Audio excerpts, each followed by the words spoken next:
ఓవరాల్గా చూసారు ఇప్పుడు ఇద్దరు మాట్లాడింది. మా గురుగారు చాలా బాగా చెప్పారు. మీ అబ్బాయికి స్కూల్ ఫస్ట్ వచ్చిందా లేదని అని చెప్పకుండా మా వీధిలో అబ్బాయికి స్కూల్ ఫస్ట్ వచ్చిందని చెప్తున్నారు. చాలా హాస్యాస్పదంగా. ఎందుకంటే పతాక స్థాయికి వెళ్ళిపోయాట ఎవరు పవన్ కళ్యాణ్. ఇక్కడ పతాక అక్కడ పైన ఉందని సార్ ఇక్కడ నాకు తెలిసినంత వరకు కోతాట ఆడిస్తుంది మీరే. కర్త కర్మ క్రియ మీరు వెనకాల నుండి మొత్తం చక్రం తిప్పుతో ఈ పార్టీ ఖచ్చితంగా పువ్వు గుర్తు మీద నిలబడే రోజులు చాలా దగ్గరలో ఉన్నాయి. మీరే మీ గెలిపే కనబడుతుంది అక్కడ. ఎలా అంటే మీరు ఎట్టి పరిస్థితుల్లో ఈ పవన్ కళ్యాణ్ అనే వ్యక్తి పార్టీ గ్యారంటీగా విలీనమైనా సరే పేరుకు మాత్రమే ఆ గ్లాస్కి అవకాశవాదం కల్పిస్తూ ప్రతి అవసరానికి ఒకసారి గ్లాస్ ఇచ్చినట్టుగా ఇచ్చి మళ్ళీ టీకి తాగిన వెంటనే గ్లాస్ లాక్కుంటున్నారు మీరు. అలా ప్రతి ఎలక్షన్లో జరుగుతుంది. ఇప్పుడు కూడా ఇక్కడ ఏంటంటే మీరు తెలుగుదేశంతో డైరెక్ట్ ఇంటరాక్షన్ అనేది కాకుండా ఒక వెసులుబాటుని ఇక్కడి నుంచి తీసుకుని దీంతో ఒక ప్రయోగం చేస్తారంటే ఇటేనా అటేనా అన్న లాలూచీ రాజకీయానికి తెరలేపారు. ఈ లాలూచీ రాజకీయాల్లో ప్రజలు నిశ్చితంగా గమనిస్తున్నారు. ఎందుకంటే మీరు పురంధేశ్వరమ్మ గారిని కానీ గతంలో కన్నా లక్ష్మీనారాయణ గారిని కానీ ఇలా పనికిమాలిన వస్తువులు తీసుకొచ్చి ఖచ్చితంగా అధ్యక్షులు చేసుకోవడానికి ఉన్న శ్రద్ధ డైరెక్ట్గా పవన్ కళ్యాణ్ గారిని అధ్యక్షులు చేస్తే పని అయిపోయే దగ్గర ఒక ఆల్టర్నేటివ్ మెకానిజం క్రియేట్ చేస్తున్నారు. ఎందుకు అంటే నిష్కచ్చిగా మీలా పనిచేస్తున్న వాళ్ళని పార్టీ కన్సిడరేషన్స్ ఎక్కడా ఇవ్వకుండా స్వార్థ ప్రయోజనాలని తాత్కాలిక ఉపశమనాల కోసం అభివృద్ధి చేస్తున్న బీజేపీ కింద ప్రసాద్ గారు నేను ఇంటరప్ట్ చేస్తున్నాను మిమ్మల్ని. ఇప్పుడు ఒక్క విషయం, మా దగ్గర నుండి వెళ్ళిపోయినటువంటి కన్నా లక్ష్మీనారాయణ గారైనా లేదు ఇవాళ ఉన్నటువంటి అధ్యక్షురాలు గారైనా సరే పనికి మాలిన వాళ్ళు అన్నట్టు మాట మీరు ఖచ్చితంగా మీరు విత్డ్రా చేసుకుంటా. ఎందుకో చెప్పి మరి విత్డ్రా చేసుకుంటా. ఇప్పుడు పార్టీ భావజాలను మీలా ఒకసారి మీతో వ్యక్తులతో మాట్లాడితే ఖచ్చితంగా బీజేపీ భావాలు ఉంటాయి, మేము ఎప్పుడు గౌరవిస్తాం. కానీ ఎప్పుడైతే ఈ పారాచూట్ బ్యాచ్ వస్తారు చూడండి, పనికి మాలిన వాళ్ళు అన్న మాట మాత్రం సరైనది కాదు. మీరు ఖచ్చితంగా విత్డ్రా చేసుకోవాలి. తర్వాత మీరు ఏదైనా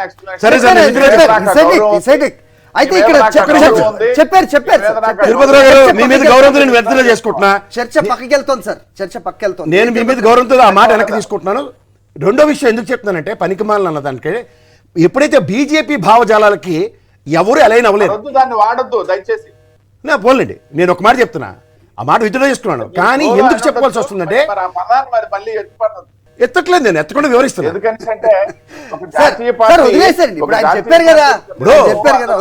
ఒరిజినల్ భావజాలం అన్నది ఎప్పుడైతే ఉంటుందో దాన్ని పక్కదారి పట్టించడానికి ఇలాంటి భావజాలాలతో అడాప్టబిలిటీ అన్న దగ్గర ఈ కన్సిడరేషన్స్ మీకు ఉండట్లే. ఓకే ప్రసాద్ గారు, తిరుపతి గారు, మనం చర్చిస్తున్నది ఒకటి, ఇప్పుడు వెళ్తున్నది ఒకటి. నేను ఇక్కడ ఎవరైతే ఒక పార్టీలో నుంచి ఇంకో పార్టీకి మారారో లేకపోతే ఒక నియోజకవర్గం నుంచి ఇంకో నియోజకవర్గానికి మారారో అది గతంలో ఎన్నడూ జరగలేదు, ఇది చాలా కొత్తగా ఉంది అని 40 ఏళ్ల అనుభవం ఉన్న చంద్రబాబు నాయుడు గారు వింతగా చెప్తున్నారు. అది ఓటమికి నాంది అని చెప్తున్నారు.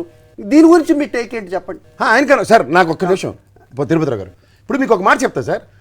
క్లియర్గా ఇక్కడ పవన్ కళ్యాణ్ గారు తెలుగుదేశంతో ఎలానే పనిచేస్తున్న దగ్గర నిన్న నాదెళ్ల మనోహర్ గారు వచ్చి పురంధేశ్వరమ్మ గారితో మాట్లాడిన తర్వాత కూడా మీరు ఇంకా దాన్ని టేక్అవుట్ చేయకుండా దాన్ని ఇంకా మీరు సబ్స్టాన్షియల్ ఎవిడెన్సెస్లో ఇంకా ఏమీ లేదు, అధిష్టానం డైరెక్షన్లో పవన్ కళ్యాణ్ అధిష్టానం అని మాట్లాడుతున్నారు. ఇక్కడ మీరు ఏ ప్రాతిపదిక మీద దాన్ని పరిగణలోకి తీసుకోవాలి? ఇవి ఖచ్చితంగా ఖచ్చితంగా రాజకీయాలే కదా. Okay right fine. సమాధానం చెప్పండి. కారుమూరి గారు ఉన్నారు, చెప్పండి క్విక్ గా. ఒకసారి హరి గారు చెప్పండి. నేను కేసు ప్రశాసం నేను చెప్పేది, మీరు పనికి మాలిన రాజకీయాలు అంటే నేను ఖచ్చితంగా మాట్లాడతాను. వ్యక్తుల్ని పనికి మాలిన వాళ్ళు అన్నదాని గురించి నేను అబ్జెక్ట్ చేశాను. మీరు విత్డ్రా చేసుకున్నందుకు మీకు అభినందిస్తున్నా. ఇప్పుడు చెప్తాను నేను ఒకటి, మేము పదే చెప్తున్నాం, మీరు అడిగిన ప్రశ్న సమాధానం. నాదెండ్ల మనోహర్ గారు కాదు, పవన్ కళ్యాణ్ గారును చంద్రబాబు నాయుడు గారు మా పురంధేశ్వరి గారు కూర్చుంటే పొత్తు అయిపోతుంది, పొత్తులో లెక్కలు తేలిపోతాయని చెప్పేసి మీరు అనుకుంటే మేమేం చేయలేము. మనోహర్ గారైనా పవన్ కళ్యాణ్ చంద్రబాబు నాయుడు గారికైనా వెళ్ళి కూర్చోవలసింది జేపీ నడ్డా గారి దగ్గర. నేను చెప్పేది జేపీ నడ్డా గారి దగ్గర కూర్చున్నప్పుడు అవుతుంది, కానీ ఇక్కడ కూర్చున్నంత మాత్రం అవ్వదు కదా. జనసేన జేపీ నడ్డా గారు బీజేపీ కూర్చున్న తర్వాత జనసేన సార్ పనికి మాలిన రాజకీయాలు కదా సార్, నీచమైన రాజకీయాలు కాబట్టి ఏమంటారు? నేను అడిగిన దానికి సూటిగా సమాధానం చెప్పండి. ఒక నిమిషం తిరుపతి రావన్న, మీరు ఇందాక ఏమన్నారు? మీ మిత్రపక్షం జనసేన ఏ ఊర్లో ఎప్పుడు ఎక్కడ ఒక ఎగ్జాంపుల్ చెప్పండి. మీ మాధవే చెప్తాడు తెలుగుదేశం వాళ్ళ వెనకాల పోయాడు ఈ పవన్ కళ్యాణ్, కనీసం నాకు ట్వీట్ పెట్టు నాకు మద్దతు ఇవ్వంటే మద్దతు ఇవ్వలేదంటే మా మిత్రపక్షమేనండి జనసేన. పొద్దు నుంచి సాయంత్రం దాకా మీ బీజేపీ వాళ్ళ వర్షం ఇది తప్ప ఇంకోటి ఉండదు. అరే వాళ్ళిద్దరు వెళ్ళి చర్చలు జరుపుకుంటా ఉంటే మధ్యలో మీరు ఆటలో అరటి పండు కంటే హీనంగా మిమ్మల్ని పరేస్తా ఉంటే మరి మళ్ళీ భారతీయ జనతా పార్టీ కాదు. ఒక జాతీయ పార్టీ మా మిత్ర దీంట్లో ఒక పక్షం రాష్ట్రానికి మళ్ళీ మీ జనసేన అధ్యక్షురాలుగా అని ఉన్నావా మీకెంతో నిన్న కాక మన మీటింగ్ పెట్టి మీరు మా శత్రు తెలుగుదేశంతో పక్షం కలిసి వెళ్దాం స్టేట్మెంట్ ఇస్తే మీరు బాబు జేబులో పార్టీ లాగా పనిచేస్తున్నారు అనుకున్నా ఏమంటారు చెప్పండి ఆయన మాకు శత్రు మీకంటూ ఒక పక్షం స్పష్టమైన విధానం ఉందా గెలిచినా ఓడినా ఓ సిద్ధాంతాలతో కూడిన రాజకీయం చేయాలి ఇవాళ కాకపోతే రేపు వస్తాం అన్నట్టు చేయాలి కానీ మీ అధ్యక్షురాలు ఏమంటది చంద్రబాబు నాయుడు అరెస్ట్ అక్రమం అంట ఇదే స్కిల్ డెవలప్మెంట్ లో ఈడీ ఐటీ జిఎస్టీ ఈ ఏ దర్యాప్తు సమస్యలు సార్ ఇవన్నీ వీళ్ళందరూ స్కిల్ డెవలప్మెంట్ లో కుంభకోణం జరిగిందంటే అది చంద్రబాబు నాయుడు హయాంలో జరిగిందని చెప్పి సాక్షాత్తు జిఎస్టీ రాస్తే చంద్రబాబు నాయుడిని అరెస్ట్ చేయడం అక్రమం ఇది మీరు ఒక రాష్ట్ర బీజేపీ అధ్యక్షురాలు మాట్లాడే మాట ఇదే లొకేషన్ తీసుకెళ్లి అమిత్ షా గారి దగ్గరికి ఏ హోదాలో కూర్చోబెట్టారు సార్ ఏం మాట్లాడారు పొద్దున్నే పత్రికలో వచ్చింది ఆ జడ్జిలతో నేను మాట్లాడతాను అమిత్ షా గారు అన్నారని మరి దాన్ని కనీసం మీరు గమనించారా ఏందండి తప్పుడు వార్తలు రాస్తున్నారు ఆయన కేంద్ర హోంశాఖ మంత్రి ఏంటిది ఇవన్నీ తప్పుడు వార్తలు అని చెప్పి ఈ భారతీయ జనతా పార్టీ 0.8% ఎందుకు పోయిందంటానికి ఇట్లాంటి దిక్కుమాలను తనకు తయారైతేనే ఇప్పటికీ వాళ్ళు వెళ్ళి వాళ్ళతో కాపురాలు చేస్తే లేదండి జనసేన మాతోనే కాపురం చేస్తున్నా అన్నారు పొద్దున్నే ఎందుకు ఈ భాష మాట్లాడతారు అవసరమా మీతో జనసేన ఉందంట మీతోనే కాపురం చేస్తుందంట ఎప్పుడు ఎక్కడ అంటే చేస్తుందిలేండి అప్పుడప్పుడు ఎక్కువ తెలుగుదేశంతో చేస్తుందిలేండి అప్పుడప్పుడు మాతో చేస్తుంది మాకు లేని బాధ మీకు ఎందుకంటే సాక్షాత్ మీ బీజేపీ వాళ్ళు మాట్లాడితే దాని గురించి ఏం మాట్లాడగలం ఏం సార్ మీరు మాట్లాడుకొని మమ్మల్ని ఆపాదిస్తారా ఎవరు మాట్లాడు నేను ఒక విషయం చెప్తా జనసేనతో మీరు పొత్తులో ఉన్నారా సార్ జనసేనతో మీరు పొత్తులో ఉన్నారా జనసేనతో మీరు పొత్తులో ఉన్నారా ప్రభుత్వాల పరంగా ఉన్నటువంటిదని చెప్తున్నాం జనసేనతో మీరు పొత్తులో ఉన్నారా నేను అడిగిన దానికి సమాధానం చెప్పండి జనసేనతో మీరు పొత్తులో ఉన్నారా జనసేనతో మీరు పొత్తులో ఉన్నారా డెఫినెట్ గా పొత్తులో ఏ ఊర్లో ఏ ఊర్లో ఎప్పుడు ఎక్కడ సార్ అడిగిన దానికి సమాధానం చెప్పండి సార్ మీరు భారతీయ జనతా ఇట్లా ఉంటారా సార్ తెలుగుదేశంతో జనసేన పొత్తులో ఉంది బీజేపీతో జనసేన పొత్తులో ఉంది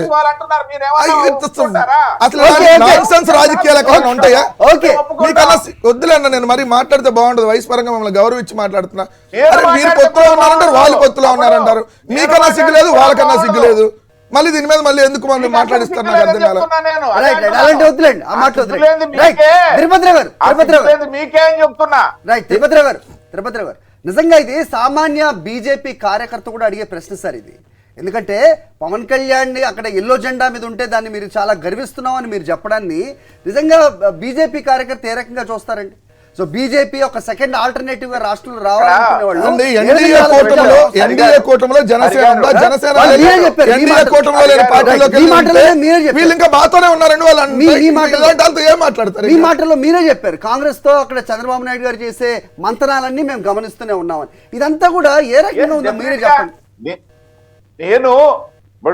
నేను అదే చెప్తున్నా వెంకటరెడ్డి గారికి ఏ యాంగిల్లో కనబడుతుందో కానీ ఏ యాంగిల్లో కాదు సార్ నాకు రెండు కళ్ళు పనిచేస్తున్నాయి కాబట్టి లేదు ఆయన ఏదో అనుకుంటే దాన్ని నేను చెప్పను కదా ఆయన ఏదో అనుకున్నదో నేను చెప్పను మీ మాధవ్ చెప్పిన దానికి సంబంధం చెప్పండి నేను అదే చెప్తున్నా నేను అదే చెప్తాను వినండి నేను అనేది కళ్యాణ్ గారిని నేను పవన్ కళ్యాణ్ గారిని నా వైపు నుండి పవన్ కళ్యాణ్ గారి తాలూకా స్థాయిని నేను గుర్తిస్తూనే నేను చెప్పింది తెలుగుదేశం చెప్పేసి అనేది రెండో యాంగిల్లో ఉంది ఆయనకి ఏ స్థాయి ఉందో ఒకసారి చెప్పండి సార్ గుర్తించారంట ఆయన స్థాయి ఏందో రైట్ సార్ పవన్ కళ్యాణ్ ఒక స్థాయి ఉంది మళ్ళీ దాన్ని మీరు గుర్తించారు ఏంది పొద్దు పొద్దునే 16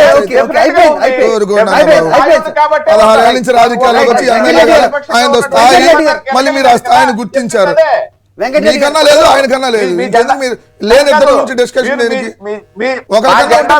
ఎవరైనా వేస్తామా కదా అలాగే వాళ్ళ జెండా మీద ఆయన వేసుకున్నారని అంటే ఆయనకి స్థాయి ఉందని చెప్పేసి చెప్పాను ఓకే తిరుపతిరావు గారు పాయింట్ మీ జెండా మీ స్థాయి లేదు అప్పుడు వెంకటరెడ్డి గారు వదిలేండి స్థాయిల గురించి అందరికి తెలిసిందే ఇప్పుడు ఎవరి వెనకాల వెళ్తున్నారు అందరికి తెలిసి వదిలేండి తిరుపతిరావు గారు మోడీ గారు ఇది కూడా ఉండదు ఎవరిదో ఉండదు తిరుపతిరావు గారు